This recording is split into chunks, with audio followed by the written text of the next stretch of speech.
So we've got this fan that we have on most nights, and I've just realised that it probably needs a pretty good clean.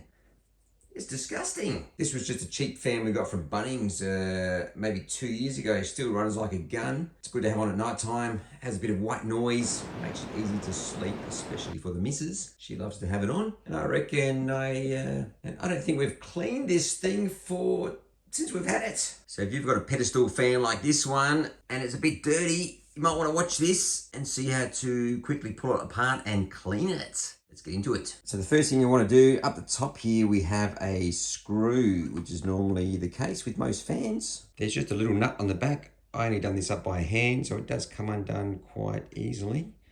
Just undo that nut and don't drop it and lose it. Come on, get out.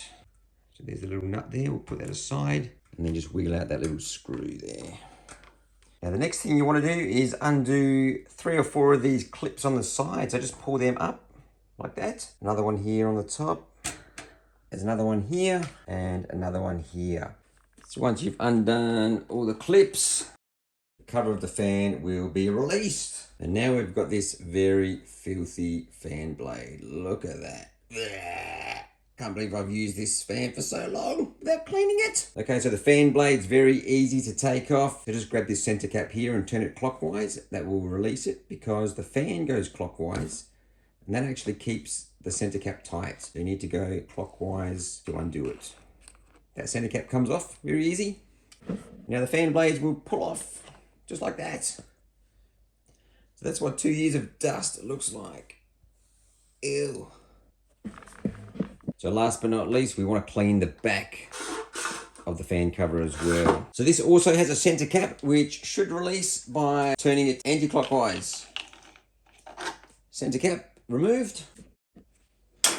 And then the back cover should just come off like so. Easy as that. So now we've got the whole, So now we've got the whole fan assembly disassembled. This part's not too bad. We'll give it a quick wipe over. Let's get those in the sink. All right, we're just going to pop these into the sink. A little bit of detergent, bit of hot water.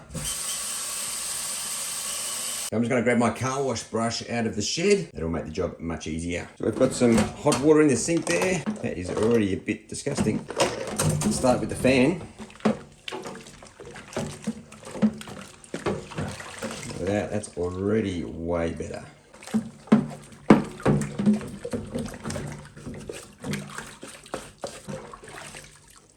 We might give that a quick rinse because that water is already quite dirty.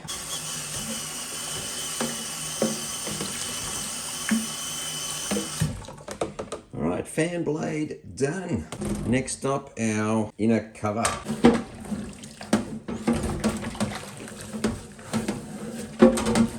I probably wouldn't advise to put these in the dishwasher as I don't think the paint on these would be dishwasher safe. Might get away with it once or twice, but it will start rusting.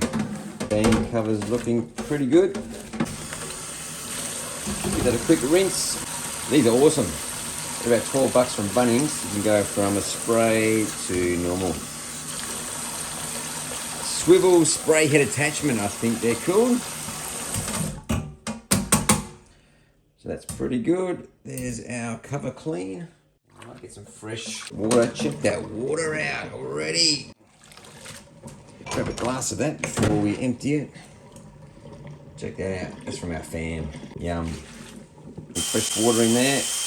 All right, last of all, we've got our front fan cover. That is gross. Look at the inside of it. Oh my God. All right, get hot water. Let's go. Still recording? Yep.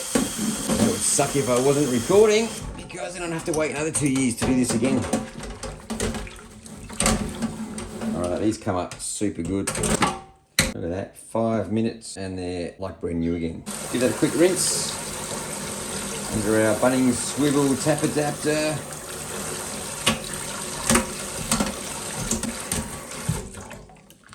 Empty that filthy water and that's just from the front fan cover. Look at that. Alright, we will dry all of these off and we'll go reassemble the fan. Alright, so we've dried off all of our fan pieces. Let's go reassemble. Okay, let's just give this head a quick spray and wipe. We've got a yummy vanilla fresh spray here. This stuff smells amazing.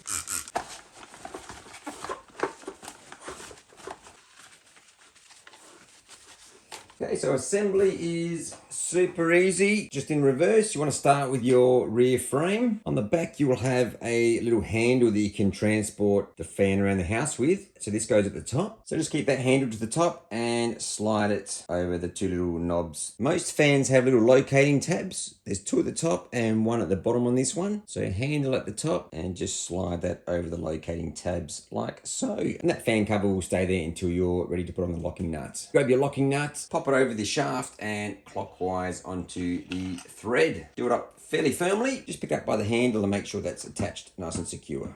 Okay, next we have our shiny, clean fan blade. Check that out. No more dust. Should have done this ages ago. So on the rear, you have this little cutout on the fan blade at the back. So this corresponds to the keyway on the main shaft of your fan motor. So go ahead and pop your fan blade over the shaft and just spin it until it engages into that keyway, like so. And now you've got a thread sticking out the front of the fan blade, which is what the front locking hub goes onto. So just remember, this is a reverse threaded locking nut. So get that started nice and gently. You don't want to cross thread it. Then spin it all the way on. Grab hold of one of the fan blades and twist as tight as you can within reason. All right, that fan blade is now attached. Last but not least, we have our front fan cover. Find the little hole in the front cover, which is right here. And now I'm thinking this fan cover was installed upside down because this is supposed to be at the bottom. We've got a handle up the top and our hole is actually now down the bottom. So yes, this was definitely installed upside down. I'm not sure who installed that, which makes sense because now our little hook will simply hook over the top of the fan. And the front cover will just sit there. It makes it a lot easier for assembly. So once you've got your fan cover sitting on top like that, grab your little screw and pop it into the bottom hole.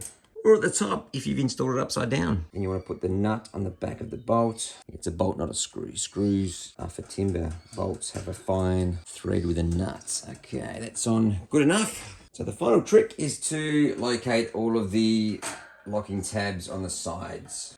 So line up the fan cover and just push those locking tabs over both sides of the rear and front covers.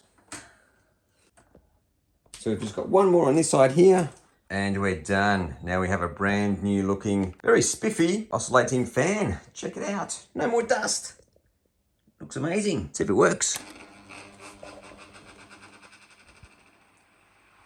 Beautiful. Look how crisp.